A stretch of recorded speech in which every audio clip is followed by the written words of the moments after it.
Are you one of those that is able to save a significant portion of their income every year? If you are not, then this video is for you. In this video, we're going to be talking about how you can save at least 20% of your income in a year to improve the quality of your life, to improve the chances of getting financial freedom and creating wealth for yourself. Now, there are lots of people who go through the year and they're unable to save any income that they earn, not even talk about 5%. 20% is a pipe dream. Why? Because there are lots of bills that they need to carry for themselves and also their loved ones and their dependents, for which reason, even when there are raises, they are not able to save any amount because the things they need money for are always more than even the money that comes to their hand. And so whatever there's an increase or there's an extra that comes to their hand, there's always something to do with that money. But what if I told you that you're not alone in this? It's really not your fault.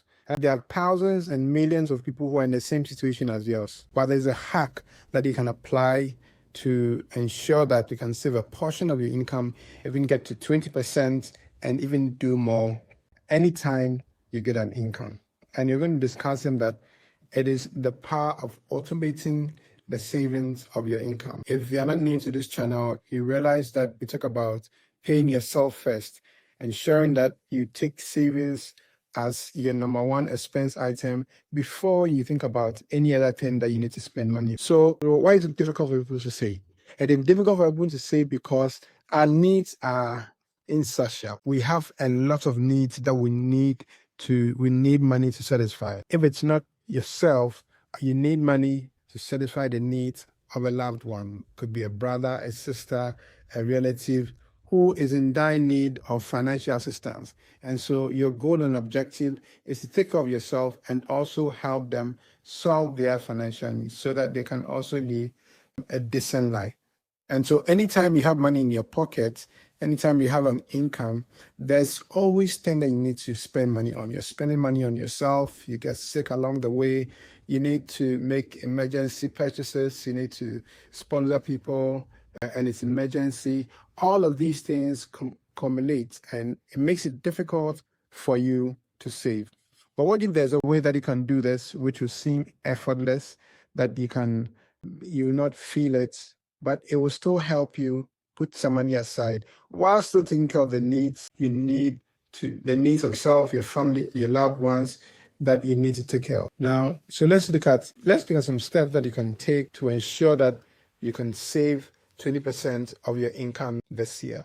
If you've not been able to save from the beginning of the year up until now, as you learn from this video, you should be able to do it from this time onward to the end of the year and apply it from then on. So the number one strategy that you need to take is that you need to know your income and your expenses. You need to know how much is coming in, you need to know how much is going out. List all the essentials that you need money for and match it against your current income. Whatever difference that remains is what you can comfortably save. So at this point, you're not asking you to go take some things off your list or call. You're saying that match it against your income that is coming in. If you find that it is not, there's a surplus of income over the expenses, that automatically what remains is what you can push aside and save. A lot of the time you put that money there and always something comes within a month that you need to use the money for. And so that one ends and you're unable to account for what you used that extra for. It's all gone. So begin by knowing the income that is coming in and also the expenses that you use money for. There are some people that their income that is not regular.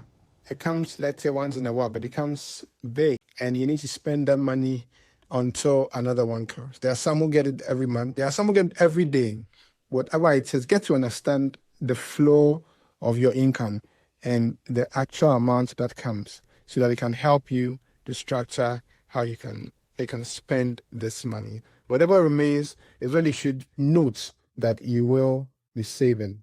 But we are not going to be doing the saving after everything has been taken out. But this exercise is to help you understand what you can put aside without it impacting the quality of your life. Now, number two is get an account specifically for the save. If you already have an account which is different from your main salary account or your income account, that's good. Don't keep the same account that receives your income as the one that also receiving your income. No, the temptation to enter into it, the temptation to enter into it, to spend part of it to meet an emergency or to meet a need is very high. And you tell yourself that, oh, I'll come back and come and put it back. But that time never comes. You never get that opportunity. And so get aside an account that is purposely meant for your saving.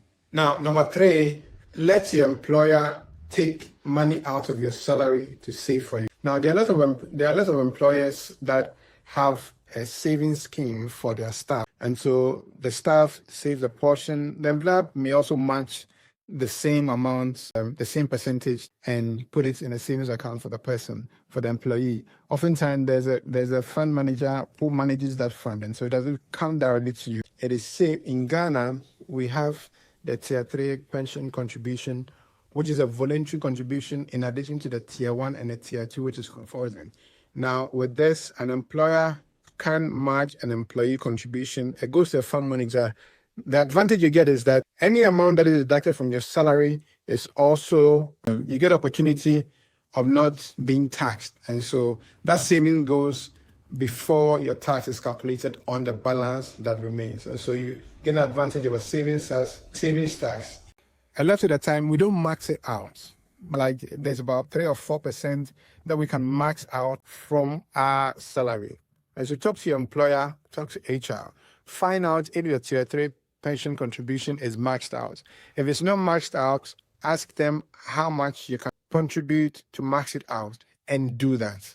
So as you do that, you get a benefit of enjoying tax incentive, because any amount that goes out into that savings will not be taxed. So that's a very good benefit that you get there. The other benefit is that you've automated it. And so that extra amount that you are saving, you couldn't possibly save it on your own when the one comes to you. So once you're automating it, you're making sure that it will not come to you for you to manually do it, but it goes directly to that savings account, which is being managed by the fund manager, and it's good for you. You can also increase it, but any other increment in your savings beyond what is required, you will be taxed on it. But however, what is the goal? The goal is to the goal is to save at least 20% of our income. And so if you can do that to be able to meet that percentage, it will be good for you. Again, you don't get to, the money doesn't come to you before and you save. You do it right away by the employer before it comes to you. Now, if your employer doesn't have that scheme, then look for ways that approach your employer nonetheless. You already have your savings account. Discuss with the employer. Is it possible for you to, the salary that you are paying into my account, can you split it and put this percentage in this account for me and this one in this account? So if an employer agrees to it, then it means that they split it and you do the percentage. You tell them to do a percentage of their savings. The reason why you're doing a percentage and not an amount, because you want any increment that is paid to you, any money that is paid to you, a portion of that money in percentage should go to that account. It means that if the money they are paying you increases, whatever should go into your savings account also increases. But if it's an amount, then it's a fixed amount.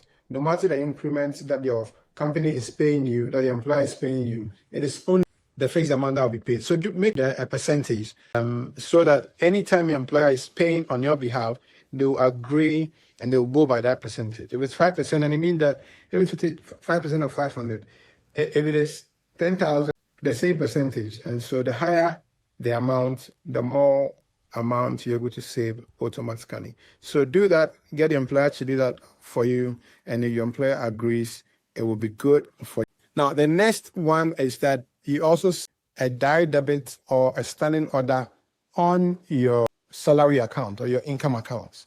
So you can combine it.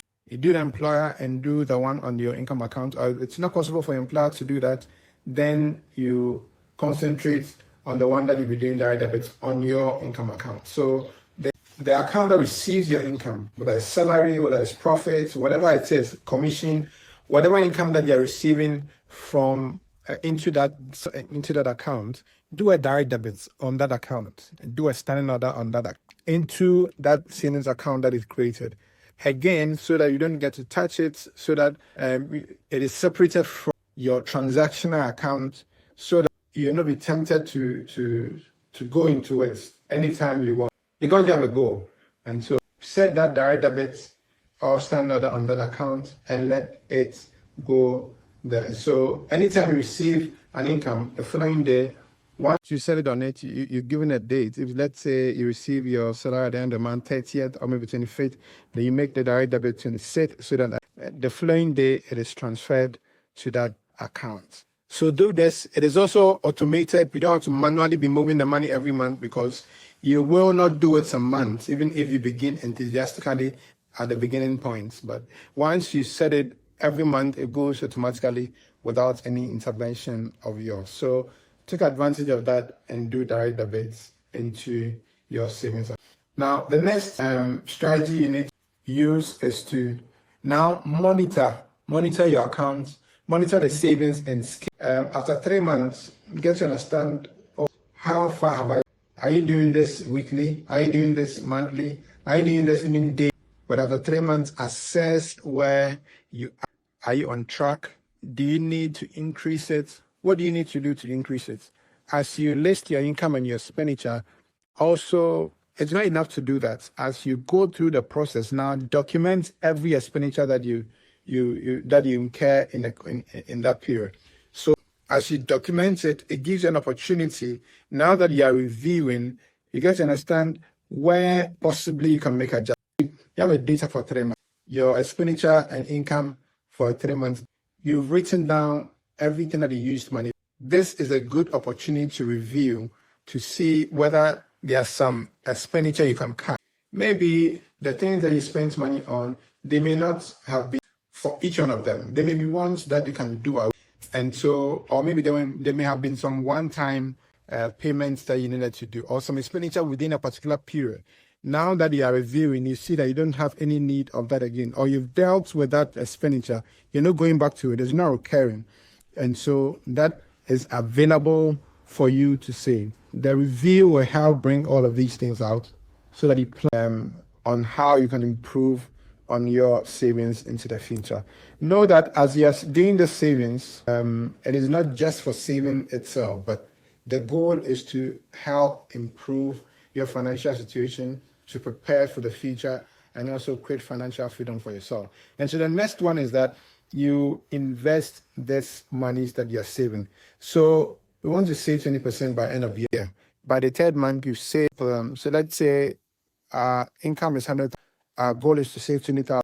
And so every month, how much are we saving? 1,633, 1,633.33. And so by the end of 3 months, 1,006 times 3, you would have seen around 4,200 there. And so do you let this money sit in the accounts and continue to collect additional monthly savings up to the 12 months? No, by the 3rd month, you will be having almost 5,000. Save this in a place, low place, and one of the safest places you can do this is to either invest in the bank fixed deposits or buy government bills, government instruments. So we have a T-bill without a 91-day, 180-day, or 365-day. So those are the 2 things that you should be investing in low cost. You're not looking for super return, but what you want to do is to ensure that this money also works for you. And so even if you're getting an average 15% or 20% or even 10%, it's better than the money lying down. And so by the end of the 3rd month, begin to invest this money into the low risk instrument I was speaking about. So your 4,000 or 4,005 that you've saved in 3 months, if you're earning 10% on it, by the end of the year, you'd have like 8 months. So 450 divided by 12 times 8 is what you'll be getting in addition to it. Every 3 months, let it invest. And so you realize that at the end of the year, you'd have had a little more returns on it, in addition to that 20% that you have earned. The goal is not to lose it. And so invest in places this is not the money that you're going to be investing in businesses. You want to preserve this money. And so in your preservation, you want a place that is low cost, that is low risk to put it. The banks and the governments are relative, have lower risk but of course the returns are lower, but you manage it like that to build up this savings. So you can use this. So you can use these strategies to go through and ensure that you save at least 20% of your income this year and going forward. Now, having gone through this, are there other ways that you can also look at to improve the savings that you are saving? Is it possible to engage in low energy side hustle that brings in something you add to whatever you're saving? It's not going to detract you from your main employment or your main source of income, because this is low energy. And if you are not new to this, and if you go through our videos, you see videos on side hustles that you can engage in and get money into your pocket during this weekend. And so you can go through some of these side hustles to ensure that you gain extra money to add to this. Again, you can also go through your expenditure. Are there things that you need to do? Are there things that you can do without? Are there things that you can cut? Are there things that you can even replace? So it's the same thing that you're enjoying, but if you are replacing the brand, it's giving you the same energy, it's giving you the satisfaction, but the brand has a higher cost. You're replacing it maybe with a generic one, or with a brand that has a lower cost, just so that increase and maximize your savings. Now, you can also go on a no spend challenge. This can be one day, this can be 1 week, or you can do this on special occasions in a month, just so that, and the essence of no expenditure challenge is, you're saying that during that period for which you're doing the challenge, you're not going to be incurring any major expenditure, except for the ones that are essential to you. So essentially, you're saying that no expenditure challenge. You're not engaging in any frivolous expenditure. You're not engaging in any wants. And so things that you can do without, you do without during the challenge. And if you do this and repeat it often, it will be good. Also, get in touch with who and communities that share in this vision, because you get a lot more encouragement. You'll be encouraged when you find other people who are also similar, who have similar interests, who have similar goals, and trying to achieve it. They will encourage you. They will get you to be on course. They will make you accountable, and it helps you to stay the course, because you can start nicely, but along the way, you can trip off. If you have a community that supports and have the same goal, it gives you an opportunity to go all the way to the end. So find people who also have the same interest that can also help stay the cost and save 20% at the end of the year. So there you have it. Understand that it is possible. If you want to wait, take it from and spend all of your money so that the remainder is what you save, it will be very difficult for you. It will be a pipe dream. For you to ensure that you save at least 20% of your income for the year, make sure that you automate it. Go through the process that we've spoken about, that we've shared, to ensure that you automate your savings so that you can achieve the goal at the end of the year. Maybe it may not be 20%, maybe it can be more. Maybe it can be more, 30, 40, 50, 60%, depending on the income that you are earning. But by all means, ensure to automate it so that there's less involvement from yourself to ensure that you will achieve the goal and objective that you have for yourself. So thank you for listening. If you like this video, there's a lot more in this channel. Go through other videos, like, share, subscribe, and join us next time.